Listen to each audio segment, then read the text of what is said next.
Welcome to the deep dive. Okay, we're jumping straight into something pretty huge that just landed this week. A ceasefire agreement between Israel and Syria. Two adversaries with, well, a very long history. This is big news, obviously, but it's also a really interesting diplomatic moment full of surprising bits. Exactly. And our mission today really is to sort of sift through the sources we have, try to understand what immediately triggered this, but also the bigger picture, the context for the shift, and some of the, frankly, intriguing details that make this deal stand out. Yeah, we want to unpack how this actually happened. What does it mean for the region?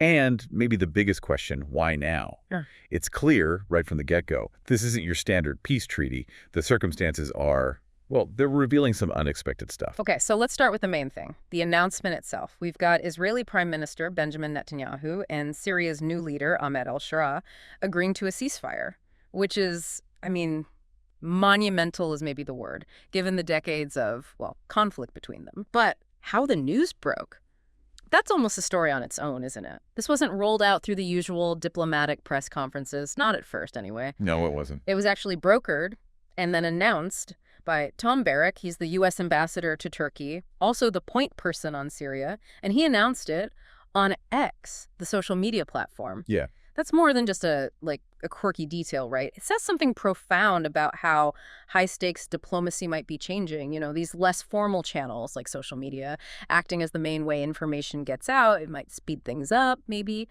But it also kind of bypasses the old ways of doing things, the formal checks and balances. It certainly does highlight how international relations are evolving, yeah. And beyond Barrick's digital announcement, the agreement also got backing from some key regional players. Turkey and Jordan are involved. Right, Turkey and Jordan. Their support gives it a much broader regional feel, suggests maybe a wider strategic nod to this. And the immediate background here, the context is crucial. This ceasefire comes right after, just after, Israeli airstrikes on Damascus, the Syrian capital. Those happened just Wednesday. Reports mentioned hits on places like the defense ministry. So this isn't coming out of nowhere. It feels like a direct, maybe even rapid response to that military action. And what's really noteworthy there is the reason Israel gave, publicly at least for those strikes. They said it was about defending the Druze community, which raises some questions about that specific focus. Yeah, and the background there is pretty important for understanding it. There were reports of deadly clashes happening between the Druze minority and Bedouins down in Swaida province in southern Syria. And the link for Israel, as they see it, is that there's also a large Druze community inside Israel. So Israel framed it as protecting sort of co-ethnics across the border. Exactly. And that takes us right into the huge upheaval in the region, especially what's been happening inside Syria itself. This is all happening just a few months after Ahmed al-Sharah's forces, remember their Islamist forces, toppled Bashar al-Assad, who was a longtime ally of Iran.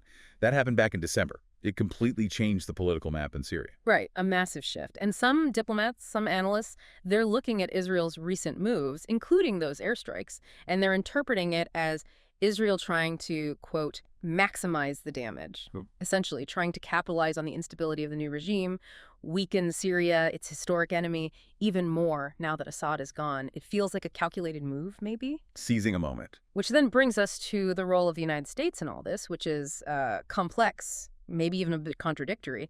The U.S. seems to have its fingers in a couple of pies here, and it needs some unpacking. Yeah, that sets it up perfectly. The U.S. role, like you said, seems kind of dual. On one side, the U.S. announced its own separate deal on Wednesday. This one involves Syrian government forces pulling back from Swaida. That's the same area where those Druze Bedouin clashes were happening. So that looks like a clear U.S. effort to de-escalate things locally. But, and this is where it gets really interesting, I think, despite Israel being, a core ally, heavily reliant on U.S. diplomatic and military backing. Yeah. The State Department put out a statement afterwards clarifying that the U.S. did not support those Israeli airstrikes. Wow, okay. Yeah. So that creates this fascinating tension, doesn't it? It really highlights how tricky these alliances can be in such a volatile place. Even close partners might have diverging interests or tactics at certain moments. So you've got this quick ceasefire, the backdrop of fighting, these really tangled international relationships. What about the people caught in the middle, the humanitarian side?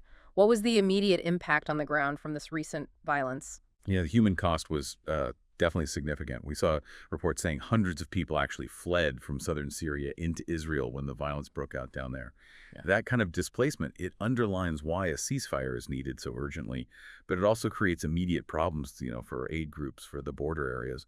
It's a stark reminder of who pays the price in these conflicts. And amidst all that, Tom Bareric, the same U.S. envoy who announced the ceasefire deal on X, he also put out a broader appeal. He urged the Druze, the Bedouins, the Sunnis, basically everyone involved, to put down their weapons and work together along with other minorities to build, as he put it, a new and united Syrian identity in peace and prosperity with its neighbor. It's a powerful message, calling for unity in a place so often marked by division. And when you Yeah. think about the history there, well, that call for united Syrian identity really throws into sharp relief the huge challenge, but maybe also the sliver of hope in this moment. So wrapping this up for you listening, what have we learned from this deep dive? It seems pretty clear. The ceasefire agreement, it was born directly out of recent conflict. It's deeply shaped by those big power shifts happening in Syria right now.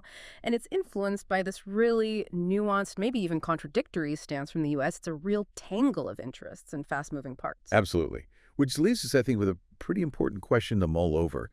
In a region that's been defined for so long by deep-seated conflicts, very complex alliances, what does this kind of ceasefire actually signal? One brokered on social media with this sort of intricate, sometimes conflicting international backdrop.